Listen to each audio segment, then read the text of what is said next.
ପିଲାମାନେ ତମ ସମସ୍ତଙ୍କୁ ମୁଁ ସ୍ୱାଗତ କରୁଛି ମୋ ୟୁଟ୍ୟୁବ୍ ଚ୍ୟାନେଲ୍। ତ +2 second year art science commerce. ତ ଆର୍ଟ ସାଇନ୍ସ କମର୍ସ ପିଲାଙ୍କୁ ତ ପିଲାମାନେ ତମମାନଙ୍କ ପାଇଁ ନେଇ ଆସିଛି କଣ ନା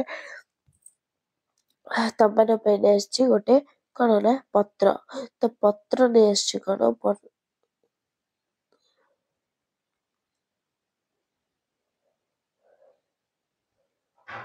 ତ ପତ୍ର କହୁଛି ତମମାନଙ୍କ ପାଇଁ ଗୋଟେ ଦରଖାସ୍ତ ନେଇ ଆସିଛି, ବୁଝିହେଲା।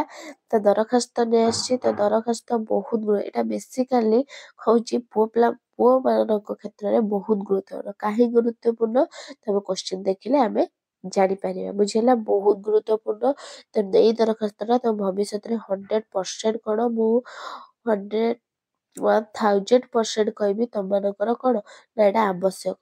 କାହିଁକି ଆବଶ୍ୟକ କୋଶ୍ଚିନ୍ ଦେଖିବା ତାପରେ ଝିଅମାନଙ୍କ କ୍ଷେତ୍ରରେ ବି ଆବଶ୍ୟକ। ତ ବେସିକାଲି ପୁଅମାନଙ୍କ କ୍ଷେତ୍ରରେ ଆବଶ୍ୟକ। ଏଇଟା ବି ବେଳେବେଳେ ଏକ୍ଜାମରେ ପଳେଇ ଆସେ, ବୁଝିହେଲା। ତ ଏଇ ଦରଖାସ୍ତଟା ଆମେ ଜାଣିଲେ ଭବିଷ୍ୟତରେ ଆମର କଣ ନା କାମରେ ଲାଗିବ। କଣ ହେଇଛି, ମୋଟର ବାଇକ୍ ଚୋରି ସଂକ୍ରାନ୍ତରେ ସ୍ଥାନୀୟ ଥାନାରେ ଏତଲା ମାନେ FIR ଯୋଉ ଦେବା, ବୁଝିହେଲା। ତ ମୋଟର ବାଇକ୍ ଦରଖାସ୍ତ ଗୋଟେ ଲେଖିବା।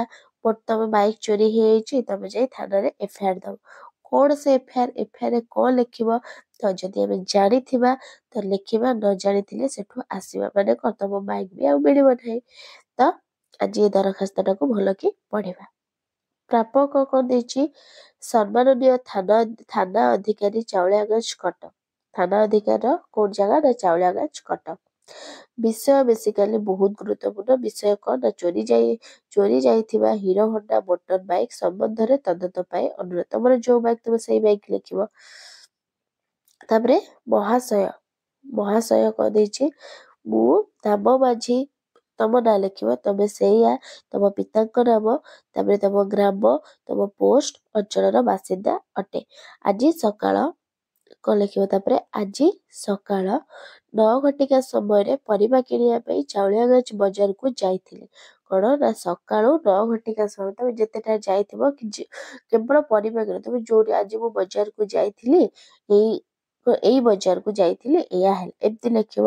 ସେ ଯୋଉଠି ତମର ବାଇକ୍ ହଜିଥିବ ତମେ ସେଇଆ ଲେଖିବ। ଆଜି ଏତିକି ବେଳେ କଣ କି ଆସନ୍ତା କାଲି ଏତିକି ବେଳେ ହେଇଥିଲା, କାଲି ଏତିକି ବେଳେ ହେଇଥିଲା, ଏତିକି ବେଳ ସମୟରେ ପରିବା କିଣିବା ପାଇଁ ଚାଉଳିଆଗଞ୍ଜ ବଜାରକୁ ଯାଇଥିଲି। ତାପରେ ଚାଉଳିଆଗଞ୍ଜ ବଜାର ପାଖରେ ପହଞ୍ଚି ବଜାରର ସମ୍ମୁଖରେ ଥିବା ପାଚେରୀ ପାଖରେ ଥିବା ଅସ୍ଥାୟୀ ଗାଡି ଷ୍ଟାଣ୍ଡରେ ଗାଡି ରଖି ପରିବା ମାନେ ଅସ୍ଥାୟୀ ଗାଡି ଷ୍ଟାଣ୍ଡ, ସେ ଗାଡି ଷ୍ଟାଣ୍ଡ ବି ସ୍ଥାୟୀ ନାହିଁ କି କେହି ଜଗନ୍ତି ନାହିଁ।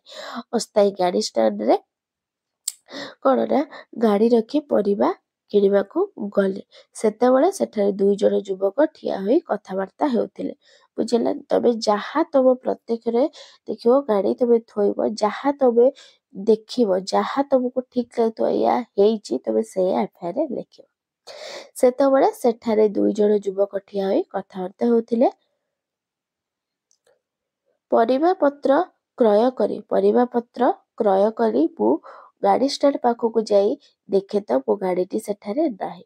ଗାଡି ଉଦ୍ଦେଶ୍ୟରେ ମୁଁ ବହୁ ଅନୁସନ୍ଧାନ କଲି, ମାନେ ବହୁତ ଖୋଜିଲା, ସମସ୍ତଙ୍କୁ ପଚାରିଲା, ତ ମାତ୍ର ଗାଡିଟିକି ପାଇଲି ନାହିଁ। ମୋର ଗାଡି ନମ୍ବର ଏଇଆ। ତମ ଗାଡି ନମ୍ବର ଦବ ଏବଂ ତା ରଙ୍ଗ ଦବ। ଏହାର ରଙ୍ଗ କଳା ଥିଲା। ଏହାର ପଛ ପାଖରେ ଥିବା କାଚରେ ଜଗନ୍ନାଥଙ୍କର ଫଟୋ। ତମ ଗାଡିରେ ଯାହା କିଛି ଚିତ୍ର ବିଚିତ୍ର ଯାହା ଲେଖିଛ ଟିକି ଟିକି କରି ତମେ ସେଠି ଲେଖିବ। ମୋର ସନ୍ଦେହ ଠିଆ ହୋଇଥିବା 2 ଜଣ ଯୁବକ ବା ତାଙ୍କ ଦଳ ମୋର ଗାଡିଟିକୁ ଚୋରାଇ ଦେଇଛନ୍ତି। ତାର ସନ୍ଦେହ ହେଲା, ସେ କହିଲା।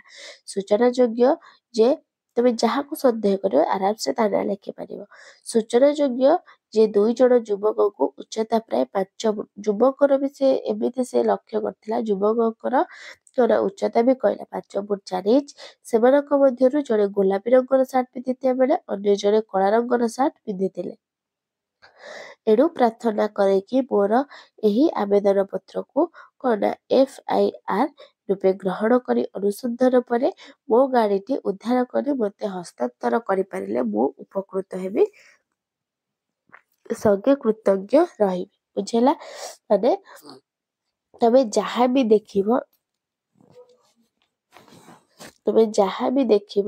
ତମେ ସେଇଆକୁ ଲେଖିଦବ, ବୁଝିଲା।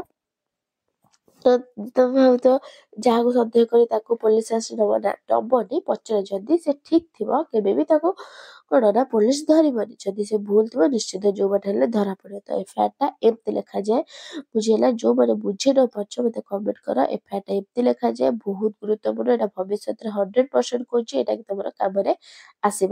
ତାପରେ ଆପଣଙ୍କର ବିଶ୍ୱସ୍ତ ତମ ନାଁ ଲେଖିବ, ଏତଲା ଦଖଲକାରୀ, ବୁଝିଲେ? ତମ ନାଁ ଲେଖିବ, ତାପରେ ତାରିଖ ପକେଇବ, ତାପରେ କଣ ନା ତମ ସାହି, ତାପରେ ତମ ଚାଉଳିଆ ଗଞ୍ଜ କଟକ। ମୋ ପିଲାମାନେ ବୁଝିପାରୁଥିବ ସମସ୍ତେ। ଭିଡ଼ିଓଟି ଭଲ ଲାଗିଥିଲେ ଲାଇକ୍ ସେୟାର ସବସ୍କ୍ରାଇବ କରିଦିଅ। ରହୁଛି, ଧନ୍ୟବାଦ, ଜୟ ଜଗନ୍ନାଥ।